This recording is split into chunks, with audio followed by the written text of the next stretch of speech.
எடப்பாடி பழனிசாமி நினைத்தது போல் நடக்கிறதுக்கான வாய்ப்பில்லை. அவரை வந்து ஒண்ணு விரும்பினார். என்ன விரும்பினாரு? சசிகலாவையும், ஓபிஎஸ்ஸையும் கொண்டாந்துடக்கூடாதுங்கிறதுல தெளிவா இருந்தாரு. பிஜேபி ஒத்துக்கிட்டாங்க. புரியுதுங்களா? ரைட்டு. பரவால்ல. ஏன்னா அவர் ஏதோ ஒரு காரணத்தை தேடி போயிடக்கூடாது, வெளியே போயிடக்கூடாது அப்படிங்கிறதுல பிஜேபி தெளிவா இருந்தது வச்சுங்களேன். பட் அதனால தான் அவரை கன்வின்ஸ் பண்ணி டிடிவியை சேர்த்துக்கலாமாங்கிறப்போ ஒரு ஸ்டேஜில் என்ன பண்ணார், ரைட்டு ஓகே. ஏன்னா சசிகலாவையும் ஓபிஎஸ்ஸையும் நம்ம வந்து அவாய்ட் பண்ணுறோம். காம்பன்சேட் பண்ணுறதுக்காக டிடிவியை கொண்டாடலாம்னு நினச்சாரு. அன்ஃபார்ச்சுனேட்டாக வந்து பார்த்தீங்கன்னா ஓபிஎஸ் திமுகவுக்கு போயிடுச்சு. சசிகலா தனி கட்சி ஆரம்பிச்சிட்டாங்க.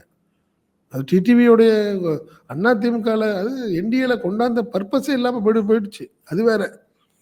புரியுதுங்களா? நீங்கள் சசிகலா வந்து நீங்கள் வேற மாதிரி பிரச்சாரம் பண்ணாங்கன்னா சவுத் அண்ட் டெல்டாவில் வந்து கண்டிப்பாக கணிசமான வாக்குகள் பிரியும். அது வேற விஷயம். பட் ஆனால் நீங்கள் சீட் ஷேரிங்கில் எடப்பாடி பழனிசாமி நினைத்தது போல் நடக்காதுன்னு. புரியுதுங்களா? நீங்கள் சொன்னதெல்லாம் நாங்கள் கேட்டோம்ல. சசிகலா வேண்டாம், நீங்கள் ஓபிஎஸ் வேண்டாம் நீங்கள்ல. புரியுதுங்களா? அதெல்லாம் நீங்கள் சொன்னது கேட்டோம். பட் எங்களுக்கு இவ்வளோ சீட்டு வேணும்.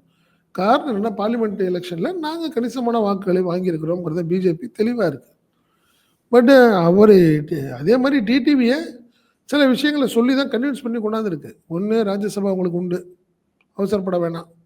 அதே மாதிரி எலெக்ஷன் முடிஞ்ச உடனே நிறைய மாற்றங்கள் இருக்கும் அதிமுக தரப்பில். அப்போ உங்களுக்கு சில விஷயங்கள் கேரண்டியாக நாங்கள் பண்ணி தருவோம் அப்படின்னு. ஏன்னா அவர் பேசினதெல்லாம் அமித்ஷாவோட தான் பேசிட்டு வந்தார். இப்போ நீங்கள் இங்கெல்லாம் பேசியெல்லாம் முடிக்கல. யார்? டிடிவி. அவர் டைரெக்டாக அமித்ஷாட்ட பேசி சில விஷயங்களை கேரண்டியை வாங்கிட்டு தான் வந்து உட்காந்துருக்காருன்னு வச்சுங்களேன்.